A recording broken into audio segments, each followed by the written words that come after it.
Hey everybody, welcome back. Thanks for coming along for another adventure story. So in this story, I'm going to talk about my 3 years living in Washington State. So in my last video, I was talking about my time back in Duluth, kind of did a bunch of stuff. We had our first baby in our little apartment there in Duluth and immediately started to get to have adventures with new baby Samuel. And got invited on a trip to Chile to put up some new routes. Did a bunch of climbing around Duluth with my old buddy Chris. He was living out there with his wife Julie, and found an interesting job building boom trucks. But I was kind of getting tired of this whole idea of leaving the family off on these adventures. I wanted to start taking my family with on the adventures, and I was already I loved taking Sam and Nicole on biking adventures and climbing adventures, and we wanted to move on and kind of be a little more autonomous and start a new life for ourselves. So I decided on a career of flying helicopters in Washington, and we loaded up our stuff and headed out there, and I met up with the flight school owner out there. I think he was a little surprised that we had just kind of upped and moved without ever having been there before, but that's just kind of our mode. This is how we had always traveled, is just going somewhere with no research or planning really. But he told me about what they did at the flight school and kind of made a good sales pitch, and so I figured, hey, sure, I'll give this thing a shot. So I immediately started training. It was crazy the amount of debt I had to jump into all of a sudden. Like, I didn't even have a job yet, and I went right into like a $40,000 loan. And with flight schools, like helicopter school, this is way more expensive than fixed wing. Which I didn't know. To get all your helicopter certifications, it costs about $100,000.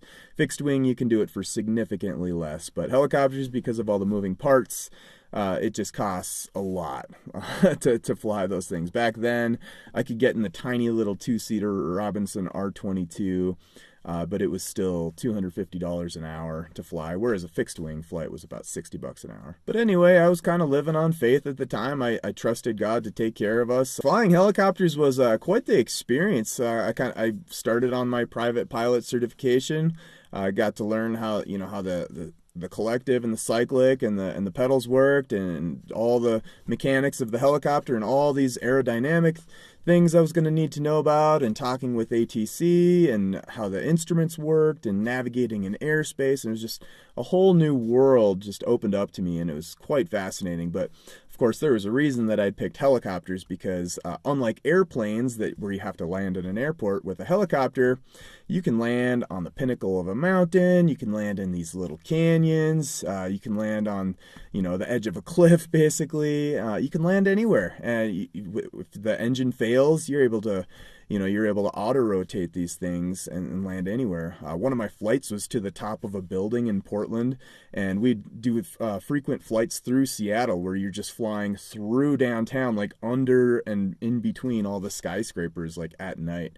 We had this little area just to the left to the west of the Olympia airport, called the Capitol Forest, and we did all our off-airport landings. And I remember we'd have to hover into these little hover holes between the trees, and it's really complicated trying to like manage the power, especially with these low power little R22s, to be able to both to land and then to be able to climb up and out of there. Did a couple of interesting flights. I did a circumnavigation around Mount Rainier, and this was kind of an experimental flight. Probably wasn't supposed to do this, but we tested the helicopter to see how high we could actually make the thing go.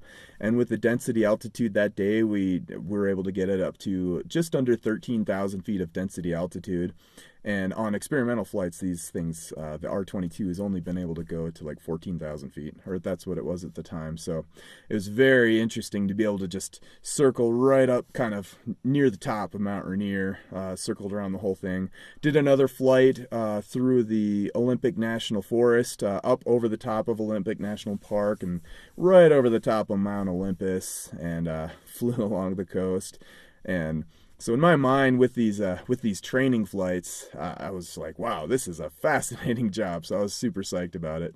And then part of my training, I had to do all of these solo flights, and I guess they were solo flights, but I got to take people with me. the thing about a solo flight is you just have to remove the dual controls. They want you to not be there with another flight instructor or something like that. So I got to take all these flights with baby Sam, and then eventually with my new daughter that was along the way, Nitzana. And then, of course, Nicole and all sorts of friends and family that would come visit. I'd always be taking these flights with them. One of my favorite flights that I did was with Nicole and Sam. She got to hold him on her lap, and she was pregnant with Nitza. And we took a flight from Olympia Airport all the way down to Portland, landed on one of the top of one of the buildings in downtown Portland, got to hang out there for the day, and then, came back and then flew all the way back. But basically the four of us were all along for the ride on this little 2-seater helicopter. I think the scariest thing about flying helicopters wasn't necessarily the flying of the helicopter, it was the fact that I was in so much debt to be able to do this. You don't actually get student loans. It's basically a credit card loan. It's like a career training loan through Sallie Mae. And it was going to be like a huge interest rate once we started having to pay it back. I found a little job driving loaders. It was a really low-paying job, but it was actually super fun. Some of my most fun experiences driving these loaders is, I would load up people all day. I'd load up their pickup trucks with landscape supplies, with rocks or beauty bark or whatever. And so I'd have my hands and my feet were operating like these controls. I had like a stick on the right hand and a stick on the left hand and then the two pedals. And then I would go from driving loaders all day and then just drive a couple miles up the road and hop in a helicopter, and they would be the same kind of stick, like a stick in the right hand, a stick in the left hand, and the two pedals, but they obviously did completely different things. There was a significant moment I remember where I was going through the training and I was getting really afraid of like all the debt that I was getting into, especially with a new baby and then another new baby on the way that we soon found out. And I remember thinking about like, man, I've got to be able to make more than, $13 an hour driving loaders. And I was kind of freaking out, and I sort of paused the whole flight training thing and was just, searching for jobs and starting to kind of freak out about like what I was going to do for jobs. But then there's sort of like a breaking point with my faith where I was like, well, God has brought me through a lot of crazy stuff, the bugaboos and South Pole, and the whole Israel trip was like quite the whole exercise in faith, I thought. So I decided at that point that I was going to stop looking for jobs and just plug back into the helicopter thing, and trusted God to take care of us. And I remember as soon as I started working on my private pilot certificate again and just really getting serious about that, I got a job opportunity that just kind of came my way without me really having to even search for it. I mean, obviously it had been something I had applied for, but this job working for DirecTV was just kind of entering this phase where they were going to start paying like a ton of money. They were upping their wages for all their workers and cleaning up a lot of contractor work, and they were starting to pay their employees like a ton. And this was only going to last for like a few years. It was kind of the sweet spot of where this was going to be like a really good gig. And I got into it not knowing anything about it. But as the years kind of passed by, as I was doing this job, got paid by the jobs, and it really catered to me well. The faster you work, the more you get paid. And I was able to crank out lots of work and get paid a lot. And I was actually able to pay for my helicopter school training. $100,000 helicopter school, basically as a cable guy, which is crazy. I would do that all day, and then I would come and fly helicopters at night. And then as I got into my certified flight instructor training, like things really ratcheted up as far as like the amount of homework that I was going to have to do. I had to make my own flight lessons, and so I started getting into this routine where I was like waking up at 1 a.m. and working on all my flight lessons for all night basically. I go work at DirecTV, working overtime doing that, and then go fly helicopters in the evening, and it was just like tons of work, and then meanwhile Nicole had baby Sam, and then we ended up having another baby at home. So we were living in these little apartments in Olympia, and she decided to have another home birth, which was really awesome and exciting. And so baby Nitzana came along for the ride too, and she joined the adventure of our family.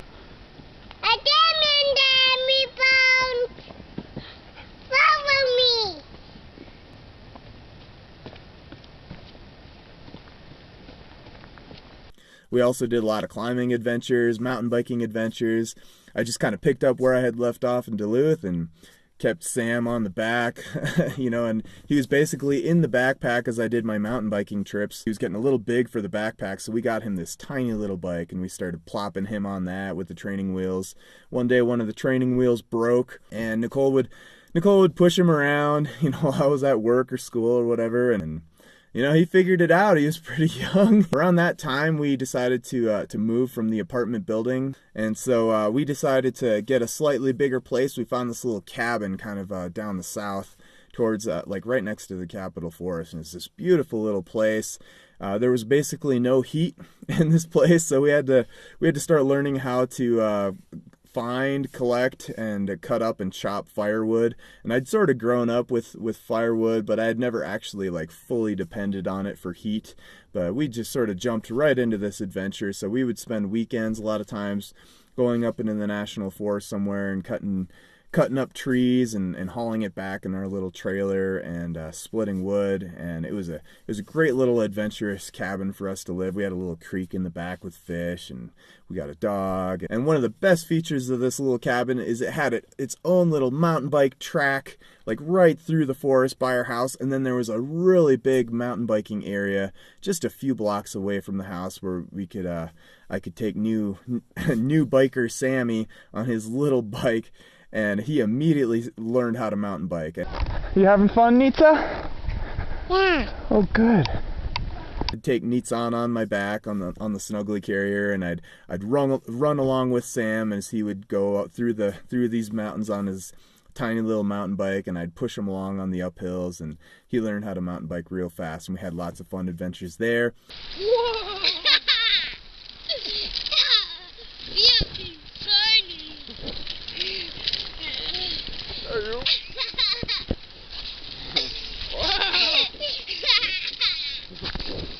How about you make me a sock? Make you a what? To make a sock! A shock? Yeah.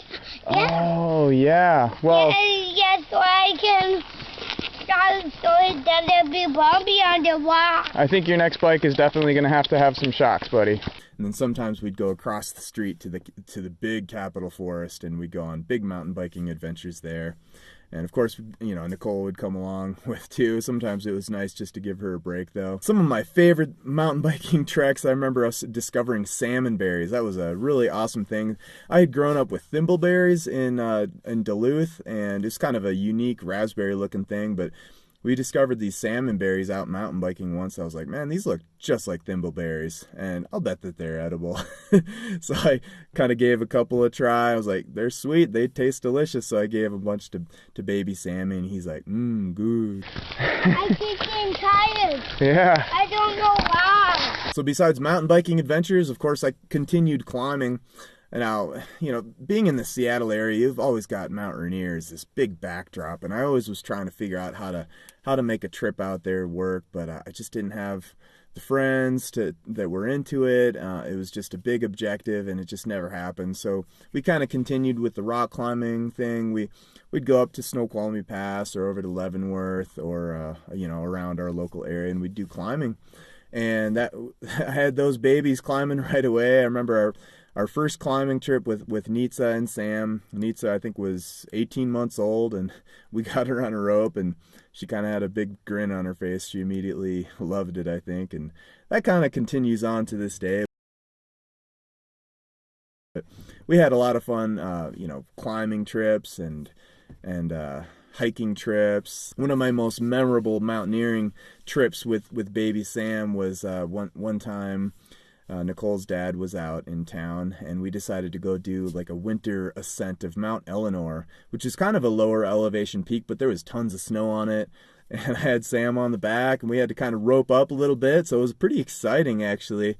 And definitely exciting for Mark getting to the top of this thing, but it was just, spectacular back there. But as soon as we got to the top of this mountain, it was fully and still in kind of winter, early spring mode, and the only way to get out of there was going to be to glissade down this very steep toboggan route, basically on your butt. So I just sort of was like, well, Mark, we're going to have to get out of here. And I took baby Sam on my back and I started boot skiing down this super steep trough that had been cut in by all these people glissading down. And You having fun, buddy? ended up just kind of sitting on his butt and sliding down, and it was a very memorable adventure and experience for us. And Sam was on my back just kind of going wee wee the whole way down. How's that? That was all right.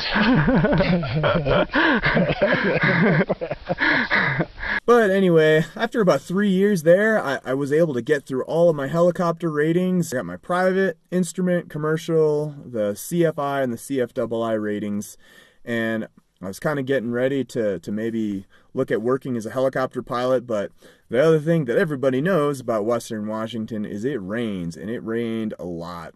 And we were just kind of getting burned out on the rain, I think. And so Nicole wasn't having it, you know, I wasn't having it. We'd gotten these muddy buddy suits, these full rain suits to deal with all the rain, but it was kind of a bit much for us. So we started looking at where we might go next, and I found this helicopter school out in back in Denver area that I thought, you know, maybe I can go get like one more high altitude rating out there, and I can, you know, pursue my helicopter career out there. We'd been out in Washington for about 3 years, but with all the rain, and we'd had our first little taste of adventure living in that cabin, I think we were ready to move on and go to sunnier places, and I was going to continue my helicopter education in the Denver area. So that's where we'll pick up next time. Thanks for coming along.